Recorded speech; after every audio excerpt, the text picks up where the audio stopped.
This is Hank Hill, and I'd like, if I may, to take you on a strange journey. I'll tell you what.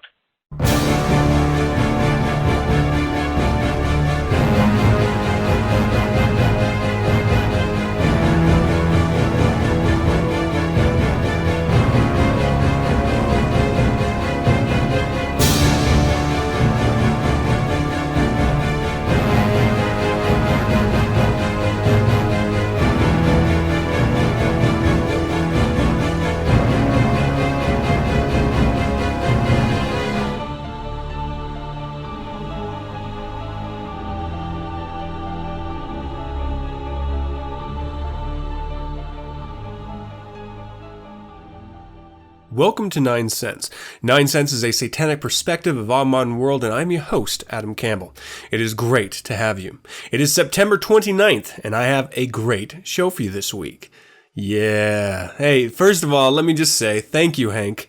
Mr. Hill, I feel like I can call you Hank because I've watched on TV for so long, but I truly appreciate you calling in on the phone and leaving me that intro. It means a lot to me.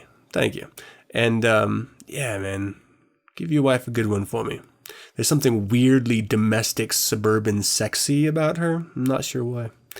Yeah, if you would like to leave your own intro, your own little voicemail of I would like, if I may, to take you on a strange journey, call 801-899-6168 or visit the 9sensepodcast.com website at... I just said it. 9senspodcast.com, and click the little button there with the phone number, and it'll take you directly to a voicemail where you can leave your own crazy, absurd message, as I've gotten in the past, or your own intro to the podcast. I appreciate all of them because I lost a significant amount during my computer dump a couple weeks ago. I need to rebuild them so you don't hear the exact same intro every single episode. And, I mean, really, these intros, they're just meant to add a little bit of flair, a little bit of difference for every single episode. I don't want to get stuck down in this sort of monotonous process of listening and hearing the exact same things over and over again. So it just adds, it's like a little cherry at the beginning, a little carrot to pull you into the podcast. Yeah, I'm basically calling you a donkey with the carrot analogy. You're the donkey, the intro is the carrot, and you're walking to me, the podcast. That's horrible of me to say. Well, as you can tell already, it is just me. You and me, baby. All episode long. It's been a long time since we've done this, and I kind of like doing these, where I don't have to worry about other people being in on it. I can just, be me. And you can just be you. And together, we can make sweet podcast love. And if you're a dude and this freaks you out a little bit, chill out. I'm not going to touch you. Yet. All right, well, I do have a great show for you. In The Devil's Advocate, I'm going to be talking about Reformed Satanist, or You Never Were. I saw this little post on a social networking site, and I'm going to tell you about it.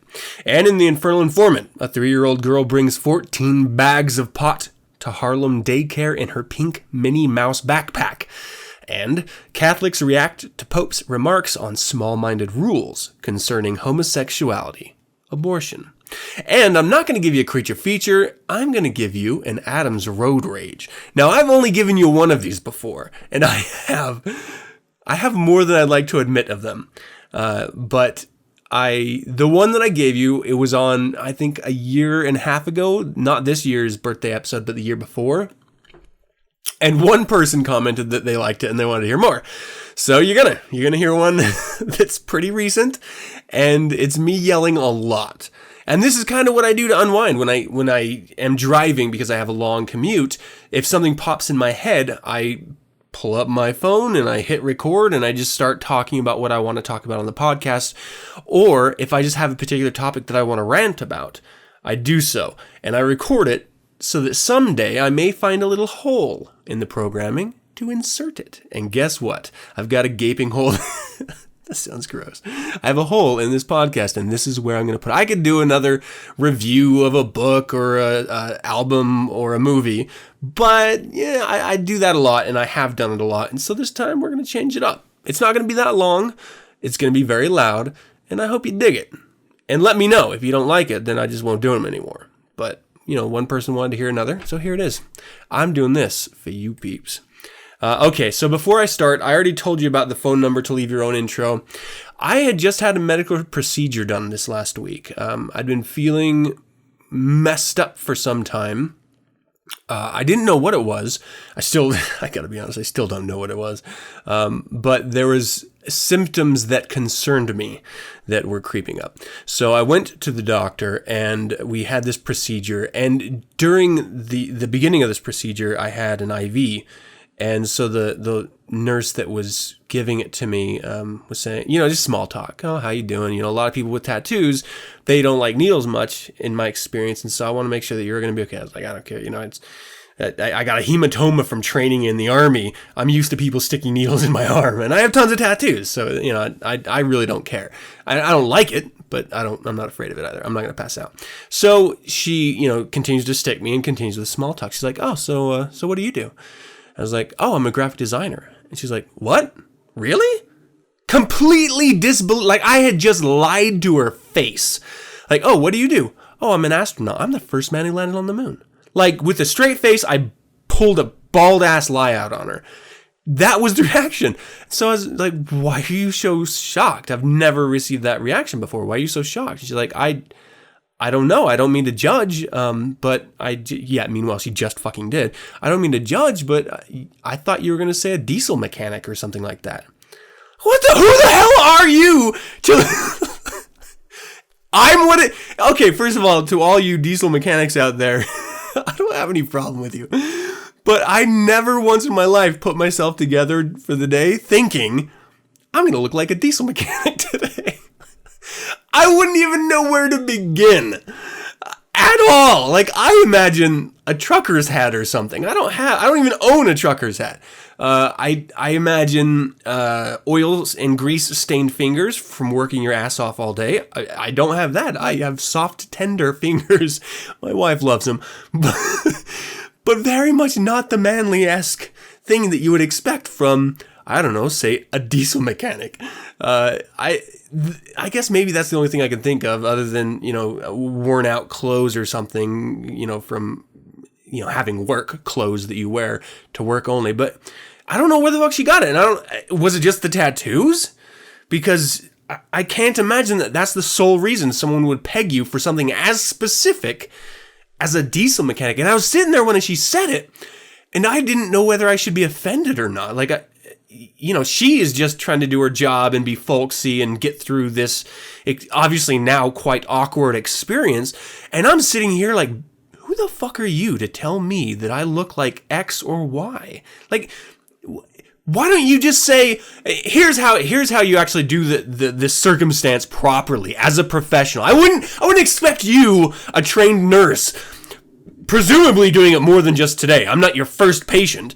So presumably bedside manner. I'm gonna show you what it is. This is for everyone listening. I'm the nurse right now. Hi, what do you do for a living? That's my nurse voice. It's kind of sexy in a freaky tranny way. Hi, what do you do for a living? Oh, I'm a graphic designer. Oh, that sounds interesting. That's it! That's all you have to do! That you don't even have to say that sounds interesting, because that could actually lead to a longer discussion that you don't give a fuck about. What you probably should just say is, oh, that's interesting. I blah, blah, blah, blah, blah. And just continue on. Like, you don't even have to hear. It's not like I have chambered 18 really hilarious graphic design stories that I'm just going to unload on you for no apparent reason. You don't hear that. If I was a proctologist, then I would probably chamber some pretty interesting stories on the off chance that someone's going to ask me, what do you do for a living? But as a graphic designer, no. You don't ever have a story chambered because nothing exciting happens. The most exciting thing that happens about graphic design is what you're going to hear in Adam's Road Rage. And it's not a good thing. Never a good thing. So I don't understand why you'd have to, first of all, be shocked that I would be a graphic designer and then have horrible bedside manner to show that shock. I get you judge people. Like, everyone judge. You have to if you're going to exist in this society. You are trained to judge. It's natural as human. But I'm in a vulnerable position at this moment, and I want to feel comfortable. And that is not polite. Be polite if you're a professional. Act like a doggone professional. It's not hard. Come on. All right. If I was in my car and I screamed more, that would be an Adam's Road Rage. All right, so I had already told you guys last week, that was the last week that you could submit questions for the Greater Magic discussion, and it was true. I'm not accepting anymore. So if you haven't sent it by now, but you wanted to, don't be so lazy next year and get on your urge faster. I did get a number of really fantastic questions that I think are going to make the podcast recording actually a lot more interesting. So thank you very much for everyone who submitted them.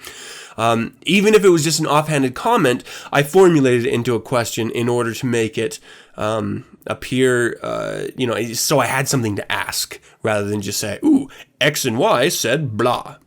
Not really a question, just wanted to say it. It's just a statement. Not interesting. I want to make these episodes, these Greater Magic episodes, worth your listening to so that you can reference them in years to come saying, well, I had this Greater Magic question. Maybe one of these episodes covers it, and chances are it does, because we cover a lot of ground in each of these. So for the first year, it was amazing fundamentals of Greater Magic practice and theory. The second year, from a female point of view, which was different and very interesting. And this third year, we're going to be talking about the fringe, the supernormal. And here's something that bothers me, I don't fully understand it. And this is one of the reasons why I hate people who claim to be atheists and pure science-driven individuals, because the majority of science, it's not fact. It's all repeatable theory. And so to think that one subject is more absurd than the other is insane and ignores the entire point of science, and that's discovery of truth in practicing exercises in order to come up with some sort of universal theory of X or Y or reason for X or Y. I mean, even space and time fluctuates. So you can't just sit here and say, well, that is an absurd idea. That could never happen, and I will never even think about it because I'm a staunch scientific atheist, and that does not enter my worldview, blah, blah, blah, blah, blah. Well, guess what? You're actually being as ignorant as every single Christian out there, because you're shutting out possibilities that are in the world. Because there's not a proven theory for it yet, doesn't mean that it doesn't exist. It just means it hasn't been discovered yet. And so I find this a lot, and I always term these atheists as militant atheists, because they refuse to look outside of their atheist blinders. And it drives me crazy. This is why I don't ever call myself an atheist, because I think most atheists are as ignorant to possibility as Christians. And that, to a Satanist, is infuriating. We're supposed to be questioning all things, even well-established facts that we perceive as facts, that our culture says are facts. We're supposed to question everything. That's the point, to come to personal truths. And we can't do that if we wear blinders all the time. So atheists, how about you stop pretending to hate the Christians so much and their unwillingness to see possibility when you're doing the same damn thing? How about both of you go have sex? You'll feel a lot better, burn off all that aggressive energy, and let the rest of us here in the world that actually want to test theories, that actually want to explore possibilities, these crazy ideas that you think are actually very interesting to the majority of human beings on this planet. We're going to be talking about some of those in this Greater Magic discussion, in the context of how it can actually benefit you as a greater magician. Greater magic practitioner? Or just magician, however you want to say. So it's going to be a very interesting discussion. I'm very much looking forward to it. And it's with Magister Nemo, an amazing human being that knows as much as anyone that I've ever met about this exact topic. So it's going to be fantastic. And maybe we can get some other information, that would be exciting to some of the listeners out of him as well. So I'm going to do what I can. But it's going to be exciting. Anyway, let's start the show. In nomine de nostris Satanis Luciferi Excelsior. In the name of Satan, the ruler of the earth, the king. Though I am an active member, I do not speak for the Church of Satan. Reformed Satanist? Or you never were. Alright, so I was perusing one of the... I actually don't look at social networking sites that often, to be honest. I've pulled back significantly because I was getting caught up in their absurd dramas, and I felt like I was wasting my time, and so I stopped. And now I just check, a certain group in order to, see if there's anything interesting that I could, speak about on the podcast. And there's one social network that I check, I kind of update there. But it's infrequent, and it's not the format where, there's a lot of back and forth, which is what I prefer. So I was looking at this, and one of the persons I was following put this little post up saying that they no longer found that they identified as a Satanist. And they had found love in life, and they'd found that they could go to, they had better feelings about the world now, and that they appreciated Satanism. I'm paraphrasing this entire thing.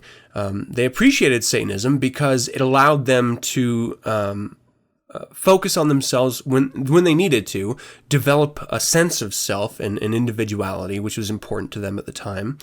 What is it? Not anymore. And that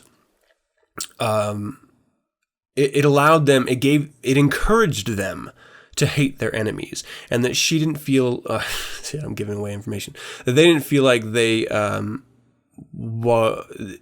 want to hate anymore. They didn't want to feel that hate or that need or necessity to hate anymore.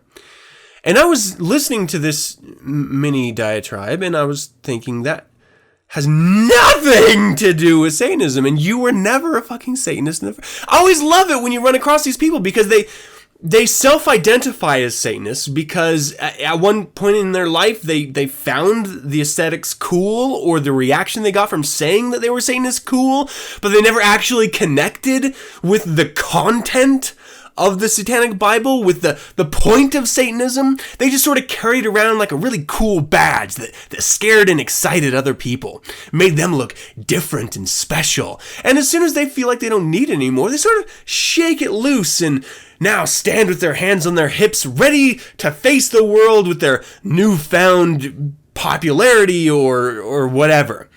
You were never a Satanist in the first place. It's not something that you can choose to get out of, because it's who you are. And this is something that is so core to what Satanism is, that every single person seemingly mistakes it. This isn't a club that you join. You don't think one day, hey, I want to have a lot of friends.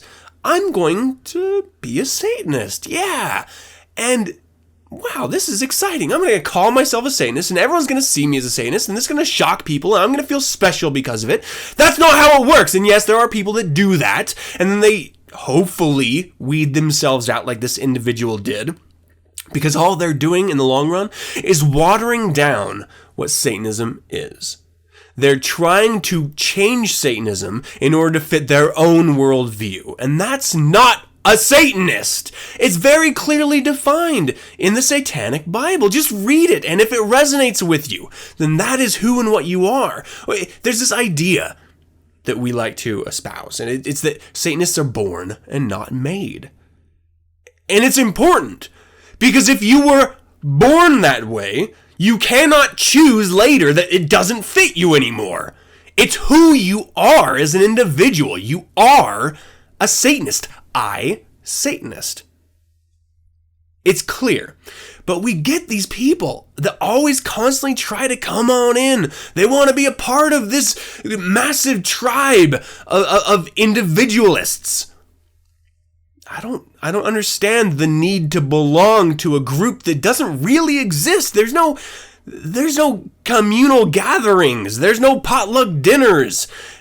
It's not a club for friends, and if that's what you think it is, you should probably go join your local devil worshipping group, because they probably do get together and, I don't know, play Magic the Gathering or something.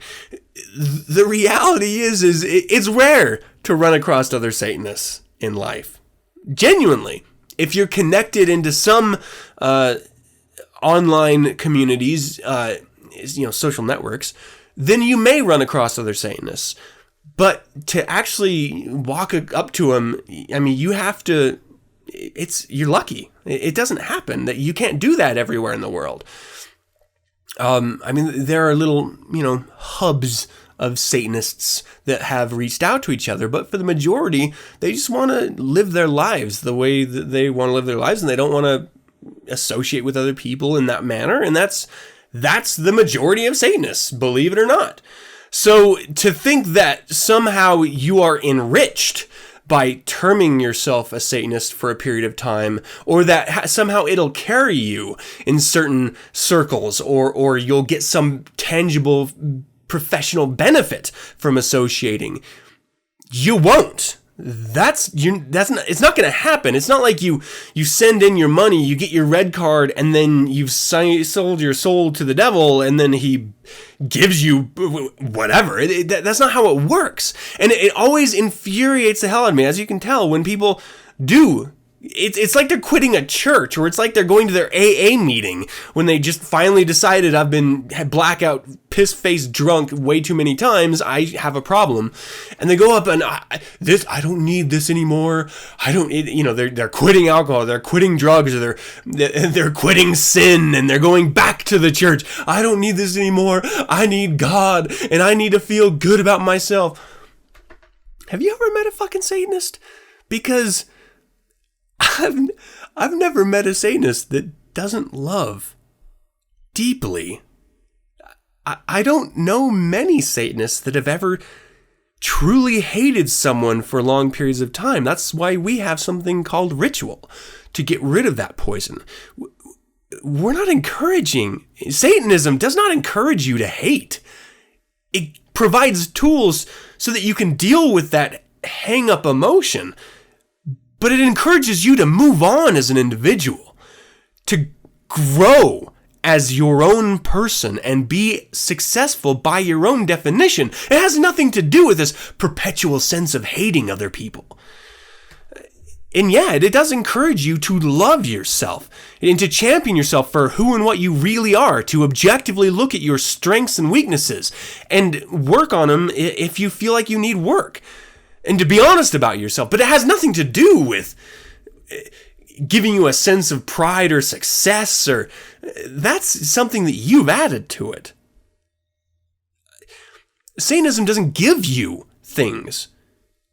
It allows you to see yourself for who you are, and that's how you improve as a human being.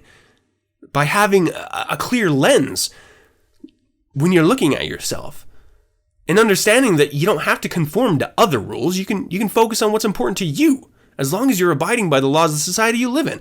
And that's it. That is literally it. So whenever you see these Satanists coming out of the woodworks, and they're saying, I was a Satanist, but I found a new way of life, and it's for love and it's appreciation. You never were a Satanist. And stop pretending to be. Magister has an amazing essay that speaks directly to this idea of love. I believe it's called My Dark Satanic Love, or something there about it. It's at the Church of Satan website, Theory and Practice. Which speaks to it brilliantly. But we do love passionately, aggressively, but in a realistic way. So to say that Satanism is full of people who hate, well, you're talking about yourself, and that speaks volumes about who you are as an individual. You're worthless. You don't have a proper sense of self, so you have to hate other people. I mean, envy can drive you to improve your life, but it's not anywhere to just wallow. Hate for other people, justified or not, it's not a healthy place to be. And there's nothing wrong with it. It's part of the gamut of human emotion that you're supposed to experience as a human being. It's important, but it's something that you work through. And ritual is there to help you do that. but you work through your hate and you move on without that baggage holding you back. It's not something we champion. It truly makes me wonder how many people out there who self-identify as Satanists just don't have a fucking clue. And it's shocking because I imagine it's a lot. And that's even more shocking because I can't imagine that it could be explained any clearer than it has already. We're going close here to 50 years. I mean, we're a couple years away from 50 years of the same non-altered message about what Satanism is. And still we have these people that, oh, I'm a Satanist, until it doesn't fit their desire to be anymore. And you never were. You were never a Satanist. So it's important. And I want everyone listening to this right now to take a second and reflect and think. If I don't agree with the content of the Satanic Bible and the Satanic Scriptures, if that does not gel in any measure with my worldview, I'm not a Satanist. Maybe I should move on. Tell yourself that and realistically look at that, because that's important.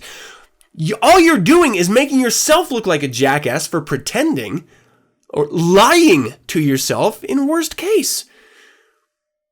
It's pathetic, and it drives me mad, and everyone should be infuriated by these people who have lied to themselves and others and diluted what it means to be a Satanist. And not to yourself, because that doesn't matter. No one affects you as an individual Satanist. But they dilute what a Satanist is to the outside world.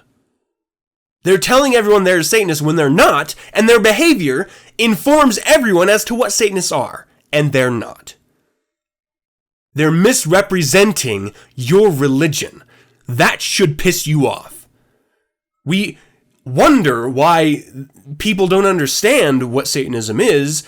Meanwhile, we have asshats like this muddying up the message. Take a realistic look at yourself.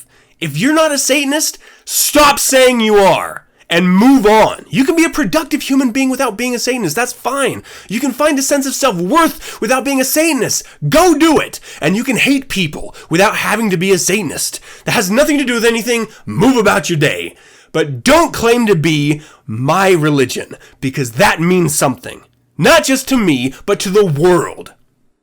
We are moving in a very powerful direction towards pentagonal revisionism, towards the safe and productive satanic world that we've always wanted. And if you're not moving toward that, then you're preventing it. Or you're just sitting on the sideline and doing nothing, in which case you're not being productive at all. What kind of a fucking Satanist are you? Be productive in your life. So, you know, I wanted to speak to that. It drove me crazy. Whenever you find these people who reformed from Satanism, they never were. They pretended for a while. Okay. They had fun at our expense. Okay. But they weren't. You cannot change who you are that much. I always connect it to, if you were born a boy, but inside you're a girl, you can't help that. That's who and what you are. So you either live as a lie, or you are a transvestite, or you go through the operation. You're born homosexual, and that's who and what you are. You can't control what you like. You're born a man or a woman, and you identify as a man or a woman. You can't change that you're a man or a woman. And you're born a Satanist. That's how you think. That's why you went through all the shit that you went through as an individual, expressing free thought. But that's who you are, and you can't change that. And if you do, then you never were. Stop claiming to have been one. Satanism is not smoking. You do not pick it up one day, do it for a while just to look cool with the cool kids, and then put it down when you want to move on with your Christian life. You were never a Satanist. Admit it and move on. All right, let's move on to the Infernal Informant.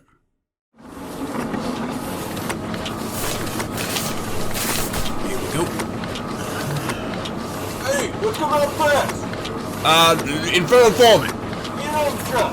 You out now. All right, this is the Daily News. A 3-year-old girl brings 14 bags of pot to Harlem daycare in her pink Minnie Mouse backpack. The toddler was discovered with the drugs after teachers at the center smelled the marijuana from her bag.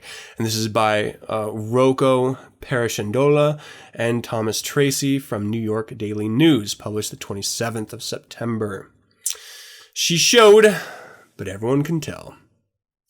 A 3-year-old girl arrived at her Harlem daycare center Friday, reeking of weed and carrying 14 bags of marijuana in her pink Minnie Mouse backpacks, cop said. But the girl, the niece of Ramarley Graham, the unarmed teen tragically slain by a cop's bullet last year, is no pint-sized pot dealer, officials said. A friend of the tot's dad, Graham's brother, was arrested after admitting the marijuana was his, according to authorities. The illegal version of show and tell unfolded around 1 p.m. when the girl got to the Early Life School on West 147th Street near 8th Avenue. Daycare administrators called police, who found a substantial amount of marijuana in the child's backpack. Police sources said the stash was packaged in freezer bags as well as several sandwich-sized bags. The girl was questioned and returned to her parents. A brief investigation revealed the pot belongs to 24-year-old Kelly Mena, who was charged with criminal possession of marijuana and criminal sale of marijuana, cops said. It wasn't immediately clear who put the drugs in the girl's backpack and why. Police sources said the 3-year-old's father is Francelot Graham, Jr., 27, Ramarley's Graham's older brother. Graham, 18, was killed by cop Richard Haste on February 2, 2012, after police pursued him to his family's Williamsbridge home during a drug investigation. Once inside Graham's home, Haste identified himself as a cop and fired at the teen at point-blank range in a bathroom, officials said. Graham was unarmed. Police later claimed Haste erroneously thought he saw a gun. Cops found a bag of marijuana near Graham's body and suspected he was trying to flush it down the toilet when he was shot. Bronx prosecutors indicted Haste on manslaughter charges that June. Here. But a judge tossed the case because I should have finished reading that. Because an assistant district attorney made a mistake when presenting the charges to the grand jury.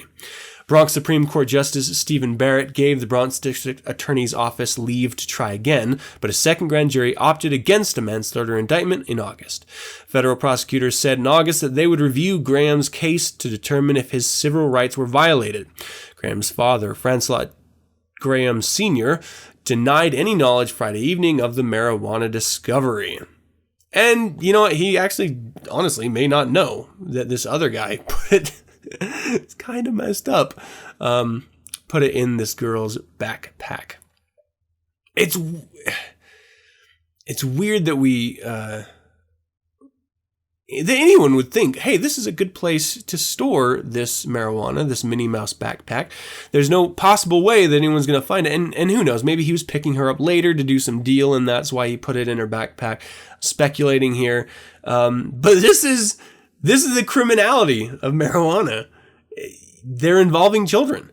Now, I just had a really, what I would like to think is an interesting discussion with Aaron a couple episodes back about marijuana and legalizing it and the health benefits of it loosely. But this is one of the amazing reasons why we should always take a second look. Because when you have people that are involving children in their poor decisions, I mean, if this was legal, would he have put it in the kid's backpack? Who knows? But if he did, it's still a controlled substance. I mean, it would have been obviously a drug that he's putting in this kid's backpack. You wouldn't put OxyContin. You wouldn't even put, hopefully, a box of, or a little container of aspirin in the child's backpack. I mean, that can really harm children. Any drug can harm children. So whenever you involve children in your shenanigans, we'll call them, you need to be punished severely, because we need to understand as a society, it's okay to self-destruct. Then the rest of us don't have to deal with your dumbass. Just die off. But don't involve children. They don't know anything. I mean, and it does affect them. I mean, it's going to affect them. You're choosing to enact some illegal behaviors, and you're including them. So of course it's going to affect them. I don't know enough about marijuana to know if just being around it that much, and if the school administrators could smell it. I don't know if that even affects them at all, if it's just pure aroma. I'm sure it's just pure aroma. But the point stands is this is an innocent that is being caught up in some shit. I mean, even if he didn't get incriminated for distribution of drugs, of marijuana, there should be a crime for involving children in any illegal activity, above and beyond the illegal activity itself. You're endangering a child. I mean, come on. You need to face up to that. And then, obviously, like I was saying, if marijuana was legalized, would you still be doing that? I don't know that it matters, because it's not like you put cartons of cigarettes in children's backpacks. It's not like you put fifths of vodka in child's backpacks and think that's okay to do. I mean, it's legal for you to have, but it's not for them at their age. And even if it is legal, even if it's, like I said, aspirin, or if it's Tylenol, children's Tylenol, you don't leave it with the child, because they're children. They don't understand. They could accidentally take more than the recommended dose, or they could actually, seriously harm themselves with it. So don't be stupid. And let's make sure that you're not involving children in anything you're doing that is adult by nature. What is wrong with people? They can't just leave the children. I feel like a weird proselytizer. Leave the children. I believe the children are future. Oh, that was my generation, the Whitney Houston generation. How about we talk about a little bit of that's enough for that. I wanted to express a little bit of frustration, but also to say, don't include children in your shenanigans.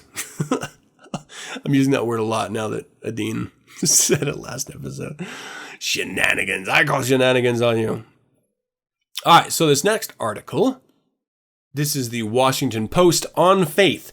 Catholics heartened by Pope Francis's remarks on small-minded rules concerning gays, abortion, by the Associated Press, posted September 22nd. Catholics attending Sunday service around the globe said that they were heartened by Pope Francis's recent remarks that the Church had become too focused on small-minded rules on hot-button issues like homosexuality, abortion, and contraceptives. Worshippers applauded what they heard as a message of inclusion from the man who assumed the papacy just 6 months ago. I think he's spot on, said Shirley Holzenecht, 77, a retired school principal attending services in Little Rock, Arkansas. As Catholic Christians, we do need to be more welcoming. In Havana, Cuba, that's right, I said Cuba, Irene Delgado said the Church needs to adapt to modern times. The world evolves, and I believe that the Catholic Church is seeing that it is being left behind, and that is not good, said Delgado, 57. So I think they chose this Pope Francis because he is progressive, has to change things.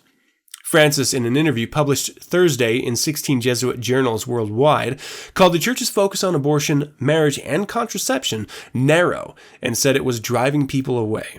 Cardinal Timothy Dolan, the head of the U.S. Conference of Catholic Bishops, said the Pope's words were welcome.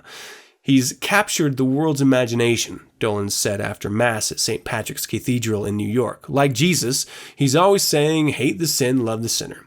But Dolan said Francis's change in tone didn't signal a change in doctrine. He knows that his highest and most sacred responsibility is to pass on the timeless teaching of the Church, Dolan said. What he's saying is we've got to think about a more effective way to do it. Because if the Church comes off as a scold, it's counterproductive. In Brasilia, Brazil, the capital of the country was with the largest Catholic population in the world, 22-year-old student Maria Das Graças Lemos said Francis was bringing the Church up to date. She said children of divorced parents used to be barred from some schools in Brazil. All that has changed. In Brazil, people are no longer rejected because they're divorced, Lemos said. The Church has to catch up with changes in society, even if it still doesn't admit divorce. Isaias Miguel Ortiz, a teacher at a private university in the Dominican Republic, took a similar view of Pope Francis's statement on gays. Although he believes the church will never adopt accept, Ortiz said Francis is getting closer to more people. All the people should be accepted the way they are, he said. The Pope didn't say he accepted abortion or homosexuality, noted Martha Fabiola Rojas Lerma, 76. How many names do you need? Of Mexico City. Rather, he said he wasn't going to stress these issues. It was very correctly well spoken, she said. There's a lot of injustice. Instead, we should work on that so that everyone has the basics: shelter, food, clothing. In Philadelphia, churchgoer Irene Fedden said priests should be more focused on helping the person gain a spiritual connection to God instead of condemning people because of certain actions that they believe are wrong. Outside a church in Coral Gables, Florida, Frank Recio said he was grateful that the Pope is trying to shift the church's tone. I'm a devout Catholic, always have been. I think the Catholic Church has gotten out of touch with the way our world was evolving, said Recio, 69, who retired from a career in the technology industry. Recio said he would support changes like allowing priests to marry. It's a natural state in life for men and women to have a partner, said Recio.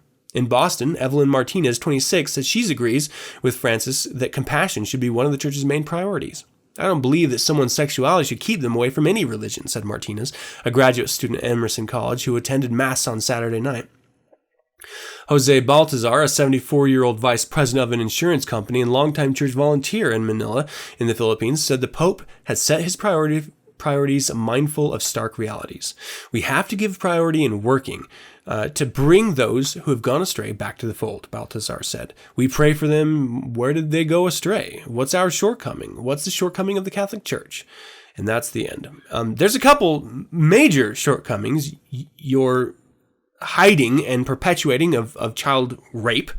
Not homosexuality. I do not want to confuse that. This is child rape. And there's nothing...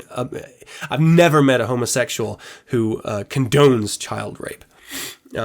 Same-sex child rape. It's still child rape, and it's disgusting. Pedophilia is not the same as homosexuality. They are often mixed together in stories, but it is not the same thing, and it's important that everyone understands that. Here's the reason why I read this article to you. Whenever, and this is something that you can actually witness back when with Rome, and I would say the reason the Catholic Church is still around. The Roman Empire was failing. It was very difficult to manage such a widespread government construct, and so Emperor Constantine needed to find a way to unify the dying Roman Empire.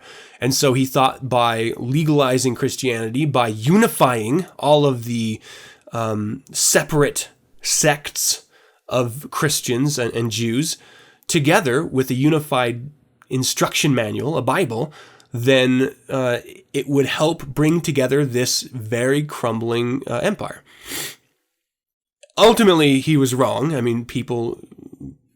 obviously moved against it. But at the Council of Nicaea meetings, they did in fact come together and refuse the idea the first time. The second time, he paid them a lot of money. And so they came together and agreed to have a unified Bible and to preach Christianity through it.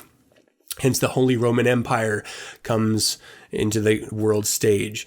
And this is where the Catholic Church finds its strength, its foothold, the very beginnings of its organization, its business. It wasn't done for love. It wasn't done to feed people and to give them shelter. That's all bullshit that they added later. It was done to unify a failing government. It has nothing to do with a god. And so I always find it funny when you have these people that actually buy into the bullshit that was written hundreds of years after their supposed prophet's death and completely ignore the original Old Testament, completely ignore its teachings, unless you're the Westboro Baptists, in which they actually herald and preach the original biblical teachings of hatred and exclusion and murder and just horrible human behaviors. I mean, they encourage that. That's why if you actually meet a Christian who is tolerant, they're not Christians. That is not Christian at all. And if they are, then they just ignore half of what their religion teaches, and they only listen to some other things of it. They're picking and choosing what they would like to believe and what they don't want to believe. And so now you actually see, like the Roman Empire trying to change in order to accommodate the majority of their population, you see the Catholic Church doing this very same thing. They realize that people are leaving the Catholic Church. They don't want to be a part of it because it's a horrible organization that perpetuates rape, child rape. It's a horrible organization that collects money and doesn't ever give any back in the form of taxes or in the form of major organizational support. I mean, there's no arguing that there are micro-level communities that do actually help the poor and the homeless. And there are actually, worthwhile societal organizations that do that. But that's not the religion. Those are individuals that have banded together to do that for their own reason under the shadow of the religion. The religion itself is this very monstrous corporation that collects money and brings in money and gives little out. If they really cared about their flock, why would they have any money? Why wouldn't they give away all of their worldly possessions? Why do they even need an organizational structure, a building, a city? Why don't they sell it back all, and then any money they bring in, give it back out, in part, through taxes? If they really cared, but they don't, because that's not what it's about. So you have this asshat pope who comes onto the scene and tries to pretty up this very ugly turd that is the Catholic Church. Tries to shine it. He puts a pretty bow on it. And he goes out and he washes feet of criminals and he kisses babies and he touches cripples and he says things like, maybe we shouldn't focus on hatred. Not that we should forget about it. Note. No. We're not going to forget about it. We still hate them. We're just not going to talk about it. Then that's us changing with the times. And maybe we can pull in a little bit of more revenue from their weekly coffers that they pass around. Donate a little bit more money. It's all a lie. And just because you have one very good press agent out there does not mean that the core of this organization has changed at all. And he has admitted that it hasn't changed when he got some blowback for saying this. No one believes, not even the cardinals in the church itself believe that there's going to be any actual changes. We just don't want to focus on the bad. So ignore the child rape. This is what they've done for years. This is what they're good at, ignoring the problem. Ignore the hate, ignore the rape, push it behind a curtain, and let's just talk about the good things that we're not actually helping with, but those individuals who actually don't have money are doing. Let's talk about that, because that's much more important, so that we can still keep this whole machine, this cog, rolling, and we can bring in more money. It doesn't matter how hard you polish it. It doesn't matter how many bows or how much perfume you dust it with. It's still a gigantic turd, this Catholic Church. It has done more harm than good. And no matter what press agent you have in front of it, the ugly, vile monster standing behind him, casting his shadow on everyone, is not a good thing. At least we can see that. Not like these other saps. But you know what? If they're too ignorant to see it, let them give their money. Let them continue to be poor. Let them have their wonderful spiritual moments. Because it's not going to lead to anything but sorrow. And maybe they just don't deserve happiness. They're pathetic. That's going to do it for the Infernal Informant. Kind of a negative Infernal Informant. I wonder, have I ever done a good Infernal Informant? Like a happy, feel-good one? I don't think I have. I'll have to think about that. All right, how about for the first ever segment of, without just being an aside, this is the official segment, Adam's Road Rage, coming up next.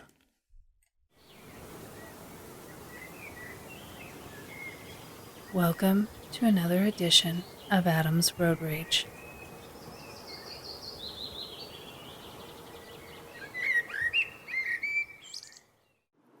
What the fuck is it? What the fuck is it with those types of people that they have to be involved in everything? And more importantly, in things they don't have a goddamn clue about. So I'm at work and I have a real design problem that I'm trying to work through. And I don't want to talk about it because it takes a long... I have to give history if I'm going to talk about it. And so I don't want to talk about it to anyone. One of the coworkers comes in that always wants to be a part of everything, even though they have no fucking business being a part of anything. Comes walking in, says, "Oh, hey, Adam, how's it going? What's the problem? You look like you're struggling here. What's happening?" And so, because I'm not a complete asshole all the time, gotta qualify that, I'm like, well, I'm having a hard time with this design. I've got to write it in HTML, and it's not the easiest thing to do. Like, oh, why don't you just do this? And here's what drives me crazy about them suggesting, why don't you do this? They don't have a fucking clue what they're talking about. Not a goddamn clue. They've heard something somewhere. They don't do web design. They don't work with HTML. They don't have a fucking clue. They just heard somewhere, probably me, mention something about a div at one point in their life, and so they think, oh, why don't I just throw that little nugget? I'm the one that fucking told you about it! What are the chances that I didn't think of that already as a possible solution? More to the point, it has nothing to do with this individual issue that I'm trying to work out that you are coming in and interrupting me in the middle of! Why can't you just stay the fuck out of shit that you don't have a goddamn clue about? Huh? Huh? You can't do that, can you? They have to be involved in fucking everything. So rather than stare at them and shout in their face, why are you fucking retarded? I try to explain in as quickly a manner as possible so I can get back to solving this goddamn problem that they are now, instead of being a solution for, or even a helpful idea factory for, a fucking liability. So I try to tell them, well, it's not that. It's, these shapes, they're so close and they're so angled, and divs work in squares, and there's only so much you can do with shaping a div, and if you hover over it, and, it creates this sort of hover effect, and it becomes this whole process of me trying to explain the complexities of HTML5 when they have no fucking idea about anything, like no code experience, background, anything. So here's what it's like. I'm trying to teach physics to a fucking monkey. They don't understand it. I don't even know why she's fucking sitting here, because it's like she won't be able to regurgitate the information I'm giving to her in 2 minutes time. It's just going to go right over her fucking head. But because she's a goddamn idiot and feels like she should understand everything, I have to try to fucking explain it to her. Oh, and did I mention she's the boss's wife, so I can't punch her in the face and then knee her in the groin, even though that's all I want to do. What the fuck is wrong with these people? Why, if it doesn't have anything to do with you, don't try to fucking help. If I didn't come up to you asking for help, don't fucking try to help! How hard is it? Fuck's sake, people! God damn it! The peaceful sounds of rage. Well, that's going to do it for another show. I hope you enjoyed it. Let me know. Shoot me an email at info@9senspodcast.com, or shoot me a voicemail message and let me know what you thought of that segment or the entire show, or if you have any suggestions, critiques, corrections, or general comments, send me, because I want to know. I'm listening. You can visit the Satanet, Facebook, Google+, Twitter, or MySpace page for 9 cents and get updated on weekly topics. Download the show Monday nights via my RSS feed found at 9senspodcast.com. We're also on Last.fm, Stitcher, Spotify, and YouTube, so look for us there. You can subscribe to 9 cents via iTunes by searching 9 cents, and don't forget to leave a rating and or comment. I've got a lot of them, and I want to thank you guys for doing it, but if you haven't sent me a review, you don't even have to leave a comment, a verbal review. Just give me a rating, but I do appreciate the comments. If you would like to learn more about the Church of Satan, visit churchofsatan.com. The only way this podcast is going to live is if you tell a friend. Share 9 cents with your friends, your enemies, hell, your grandmother. Let's build this podcast together, help spread the word. And once again, thank you for joining me. And as always, I'm your host, Adam Campbell. And until next week, hail Satan!